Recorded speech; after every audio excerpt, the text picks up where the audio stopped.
வணக்கம் மக்களே, எல்லோரும் எப்படி இருக்கீங்க? நல்லா இருக்கீங்க நம்புகிறேன். நம்ம ஃப்ரெஷ்ஷாக மோரை ரெடி பண்ணி எடுத்துகிட்டு போயிட்டுருக்கோங்க.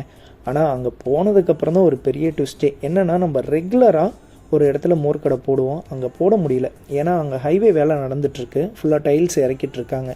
ஆனால் நம்ம மோர் கடை போடாமல் இல்லை, கொஞ்சம் முன்னாடி வந்து போட்டிருக்கேங்க. இந்த வீடியோவோட ஹெட்டிங்கில் நான் ஒன்று போட்டிருப்பேங்க, தினமும் 4.5 மணி நேரம் தான் நான் தூங்குறேன்ட்டு. அதுக்கு காரணம் நான் தாங்க, யாரையும் குறை சொல்ல மாட்டேன். நான் நைட்டு ஒரு வேலை பார்த்துட்டு வந்து தான் இந்த மோர் கடை போட்டுட்ருக்கேன்.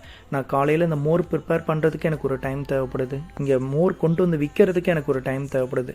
இதுக்கு இடையில காலையில் எனக்கு தூங்குறதுக்கு 2 மணி நேரம் தாங்க கிடைக்கும். இதெல்லாம் மோர்லாம் விற்றுட்டு வீட்டுக்கு போய் எல்லாத்தையும் வாஷ் பண்ணி வச்சுட்டு எனக்கு ஒரு 2.5 மணி நேரம் டைம் கிடைக்குங்க. அதுக்கப்புறம் திருப்பி நான் ஆஃபீஸ் போகணும்.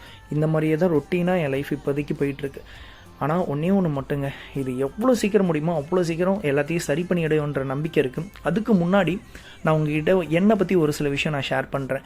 எனக்கு எந்த வகையிலுமே பெருசாக செலவே வந்தது கிடையாதுங்க. ஏன்னா நான் ட்ரிங்க்ஸ் பண்ண மாட்டேன், ஸ்மோக் பண்ண மாட்டேன், பெருசாக ட்ராவல் கூட பண்ணது கிடையாது. எப்போயாவது பிடிச்ச சாப்பாடை போய் சாப்பிட்ருக்கேன், இவ்வளோதாங்க. அப்புறம் எப்பட்றா உனக்கு இந்த அளவுக்கு 40 லட்ச ரூபா கடன்? கண்டிப்பாக நான் போக போக ஒரு வீடியோவில் நான் சொல்கிறேன். அதுக்கு மெயின் ரீசன் என்னென்னா, நம்ம எப்பயுமே நம்ம பண்ணுற தப்பு என்ன தெரியுங்களா? ஒரு விஷயம் பண்ணுறோம் அப்படின்னா அதை பாசிட்டிவாக யோசிக்கிறோம், தப்பே கிடையாதுங்க. ஆனால் ஒரு வேளை அது நெகட்டிவாக நம்ம பண்ணுற ஒரு விஷயம் நடந்துருச்சுன்னா அதை எப்படி ஹேண்டில் பண்ணுவோம், எப்படி ஹேண்டில் பண்ண போகிறோம் அப்படின்ற ஒரு விஷயத்தை யாருமே யோசிக்கிறது இல்லை. சில பேர் யோசிக்கிறாங்க, ஆனால் அதை எந்த அளவுக்கு எக்ஸிக்யூட் பண்ணுறாங்கன்றது எனக்கு தெரியல. என் லைஃப்பில் நான் பண்ண தப்பு அதுதான். உண்மையாக சொல்கிறேங்க, இப்போ இருக்கிற பக்குவம் மட்டும் எனக்கு அப்போ இருந்திருந்தா 40 லட்சம் கடங்காரனா இப்போ உட்காந்துருக்க மாட்டேன். கண்டிப்பாக நான் சொல்கிறேங்க, 50-60 லட்ச ரூபா சேர்த்து வச்சுருந்துருப்பேன். சரி, ஓகேங்க, போக போக நான் சொல்கிறேன். இன்னும் நான் நிறையா சொன்னேன்னா உங்களுக்கு கண்டிப்பாக போர் அடிக்கும். சரிங்க, நம்ம நல்லபடியாக வந்து பார்த்திங்கன்னா மோர் எல்லாத்தையும் விற்று முடிச்சாச்சு. வீட்டுக்கு இப்போ கிளம்புறேங்க. போகிற வழியில் ஒரு சாய்பாபா கோயில் இருக்குது. மதிய சாப்பாடை இங்கேயே முடிச்சுட்டு போயிட்டோம்னா போயிட்டு நமக்கு கொஞ்சம் டைம் கிடைக்கும், கொஞ்சம் தூங்கலான்னு சொல்லிட்டு அப்படியே இங்கே உள்ளே பூந்துட்டேங்க. ஆனால் லைன் தான் கிட்டத்தட்ட ரொம்ப தூரம் நின்றுட்டு இருந்துச்சு. ஆனால் பரவாயில்ல, நான் ஒரு 1/2 மணி நேரம் ஆகிடுமோன்னு நினச்சேன். 10 நிமிஷத்தில் வந்து பார்த்திங்கன்னா சாப்பாடு வாங்கியாச்சுங்க.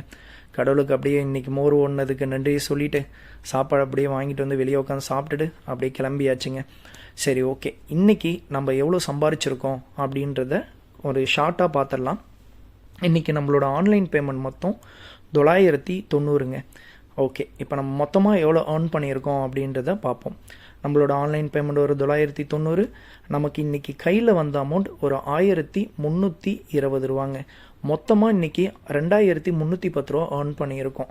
கண்டிப்பாக சொல்கிறேங்க, நம்ம டார்கெட்டை நோக்கி போயிட்டே இருக்கோம். சீக்கிரமாக 3500 ரூபா ஒரு நாளைக்கு சம்பாதிப்போம்.